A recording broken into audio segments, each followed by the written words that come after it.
इच्छाएं परछाई के समान है।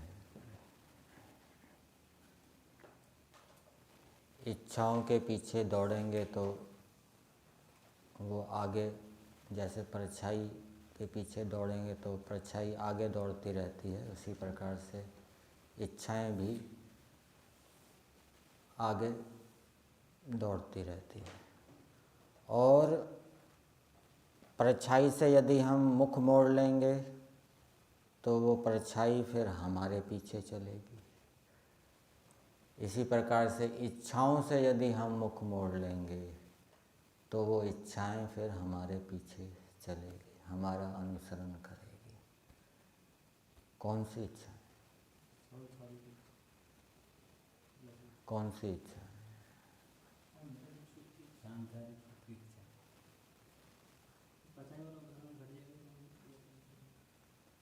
दोनों प्रकार की इच्छाएं, चाहे सांसारिक इच्छाएं हों चाहे आध्यात्मिक इच्छाएं हों।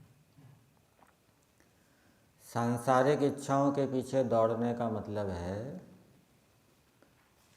कि केवल इच्छा की पूर्ति के लिए ही प्रयास करते रहना,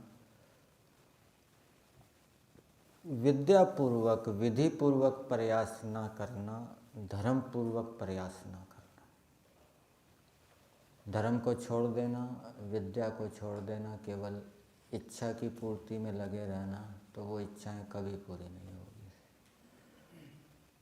और इच्छाओं से मुख मोड़ लेना मतलब धर्म को मुख्य रखना, विद्या को मुख्य रखना, तो उससे इच्छाएं हमारे पीछे चलेगी, हमारी कामनाएं पूरी होगी। उदाहरण के लिए लौकिक उदाहरण ले लीजिए, फिर आध्यात्मिक उदाहरण भी ले लेंगे। मान लीजिए कोई किसी की धन प्राप्त करने की इच्छा है और वो दिन रात धन कमाने में लगा हुआ है,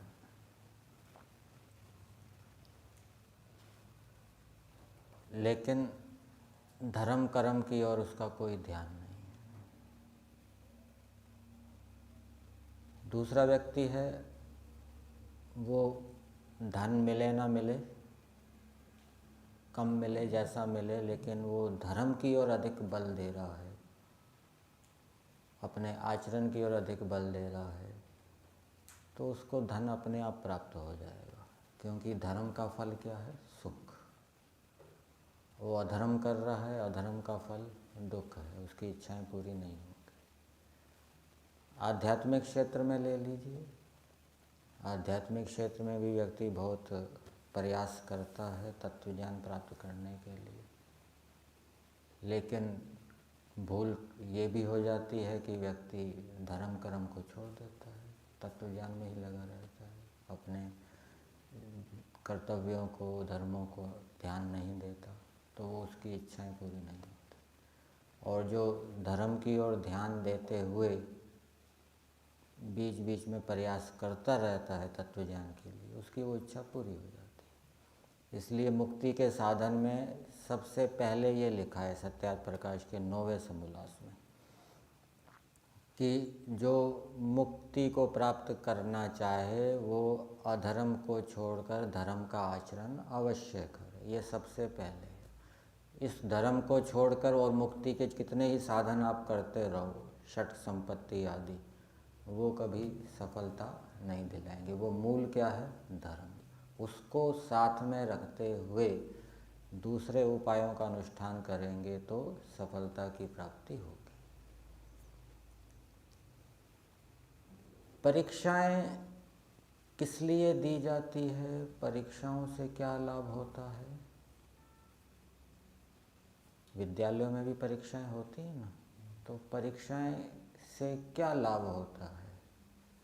अध्यापक को क्या लाभ होता है अथवा विद्यार्थी को क्या लाभ होता है? विद्यार्थी को तो ये पता चलता है कि मैं इस सत्र में कितना पढ़ा और कितना मुझे याद रहा, और अध्यापक को ये मिलता है कि विद्यार्थी का वो पता लग जाता है कि ये स्तर कितना है उसका। उसने कितनी मेहनत की, कितना समझ में आया। इससे विद्यार्थी को ये भी लाभ होता है कि विद्यार्थी परीक्षा के भय से अच्छे से पढ़ता भी है। परीक्षा के भय से, अगर परीक्षा नहीं होगी हाँ, तो विद्यार्थी नहीं पढ़ेगा, इतना मन लगाता है। और कोई?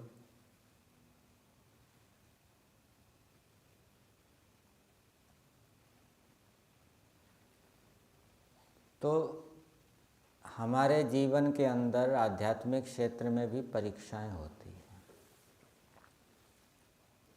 बीच बीच में प्रतिकूलताएं आती है, बाधाएं आती है। बाधाएं, प्रतिकूलताएं एक प्रकार की परीक्षा के समान है। यदि बाधाएं, प्रतिकूलताएं ना आए, व्यक्ति फिर उसकी तैयारी नहीं करेगा।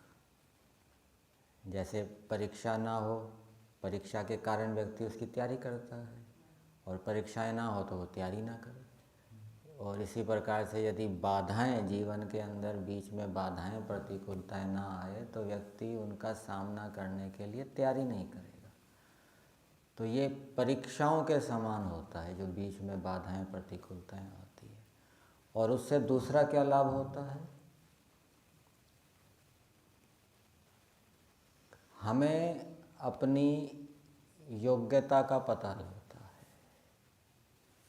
और जब हम परीक्षा के अंदर कुछ ऐसे प्रश्न जो आते हैं जो हमने पहले कभी देखे सुने नहीं होते, उनको अपनी ऊहा से उनका जब समाधान करना होता है और उनका हम समाधान कर देते हैं, निकाल देते हैं, तो उससे हमारा क्या है, आत्मविश्वास बढ़ता है। परीक्षा जब अच्छी प्रकार से हम दे देते हैं तो उससे हमारा आत्मविश्वास बढ़ता है। फिर आगे की परीक्षा देने में हम घबराते नहीं हैं, आगे की परीक्षा में भी हम उत्तीर्ण हो जाएंगे। इसी प्रकार से आध्यात्मिक मार्ग के अंदर जब बाधाएं, प्रतिकूलताएं आती है और व्यक्ति उनके साथ संघर्ष करता है, सामना करता है, और उसमें वो सफल हो जाता है, मन के अंदर कोई विकार उत्पन्न नहीं होने देता है, शांत रहता है, प्रसन्न रहता है, तो उसके अंदर आत्मविश्वास उत्पन्न होता है। फिर और बड़ी प्रतिकूलताएं आ जाए तो वो घबराएगा नहीं, उसके अंदर क्या है, आत्मविश्वास होगा। और जिसके सामने ऐसी प्रतिकूलताएं, बाधाएं नहीं आई, वो पहली प्रतिकूलता, बाधा के आने पर घबरा जाएगा, आत्मविश्वास ना होने के कारण। तो ये हमारी उन्नति के मार्ग में सहायक होती है परीक्षाएं। ईश्वर को यदि हम स्मरण रखेंगे तो तृप्त रहेंगे।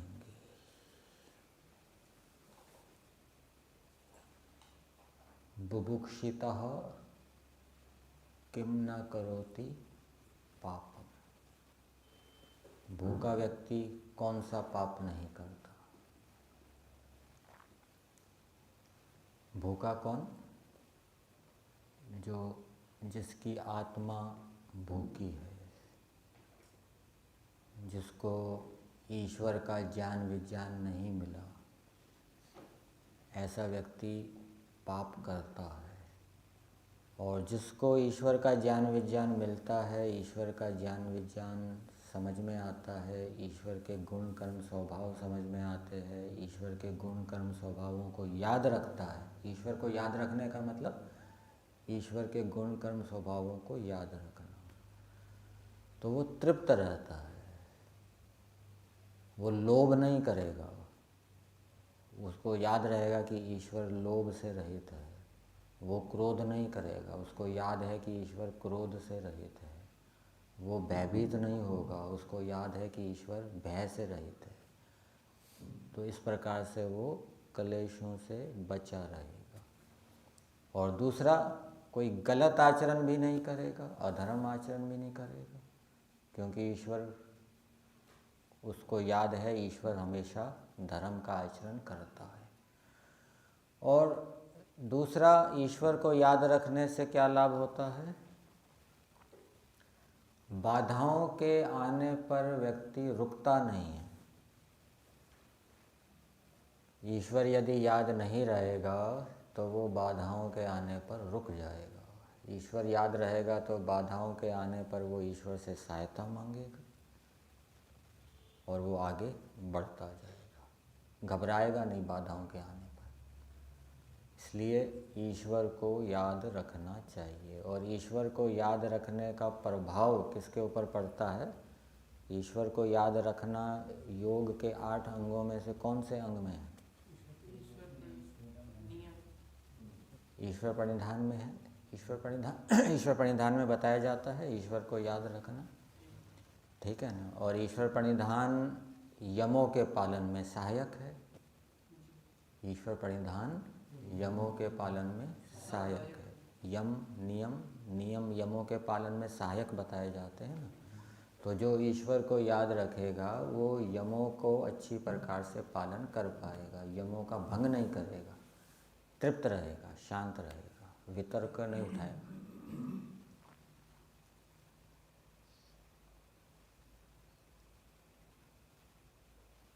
मनुष्यों को अच्छे अच्छे गुणों से सुशोभित होना चाहिए।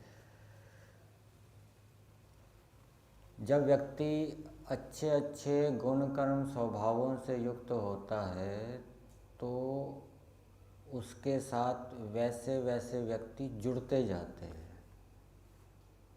मान लीजिए कोई पहलवान है तो उसके साथ बहुत से पहलवान व्यक्ति उसको जानकर उसके साथ मित्रता करेंगे।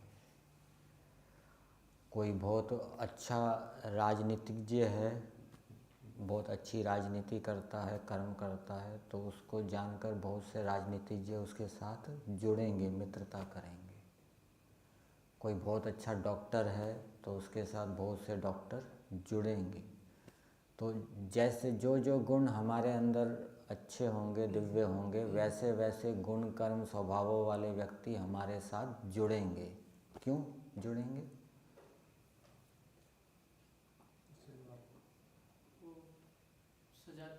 गुणों से व्यक्ति का व्यक्तित्व आकर्षक होता है, वो अपनी ओर खींचता है। अपने जैसे गुण वाले व्यक्तियों को अपनी ओर क्या है? खींचता है।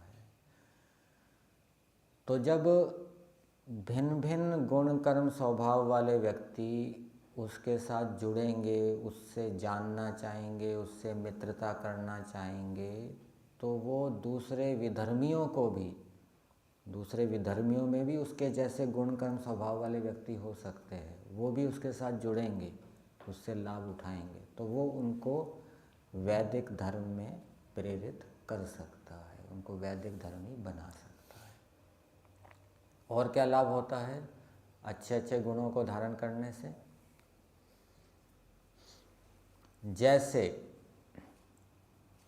बगीचे के अंदर भ्रमण के लिए जाते हैं, बाग के अंदर कौन जाता है बाग में भ्रमण के लिए? और कुछ व्यक्ति ऐसे होते हैं जो भ्रमण के लिए अच्छे स्थान पर नहीं जाते, कोई शुद्ध स्थान नहीं देखते, चलो सड़क है, सड़क पर ही भ्रमण कर लेंगे। और कुछ व्यक्ति ऐसे हैं जो बाग में भ्रमण के लिए जाते हैं, वहाँ कैसी वायु होगी? शुद्ध वायु होगी। तो जैसे बाग अच्छे व्यक्तियों को आकर्षित करता है, ठीक है ना, इसी प्रकार से दिव्य गुण कर्म स्वभावों से युक्त जो व्यक्ति है वो अपने जैसे व्यक्तियों को आकर्षित करता है। ये व्यक्तित्व उसके अंदर होता है। और समान व्यसनेषु मैत्री, जब हम अच्छे गुण कर्म स्वभावों से युक्त होंगे तो ईश्वर भी हमारे साथ मित्रता करेगा, क्योंकि ईश्वर भी दिव्य गुण कर्म स्वभावों से युक्त है। और ईश्वर से मित्रता होगी तो हमें ईश्वर से विशेष सहायता प्राप्त होगी, ठीक है। इसलिए विद्या के साथ साथ अच्छे गुण कर्म स्वभावों को भी धारण करना चाहिए। यहीं तक।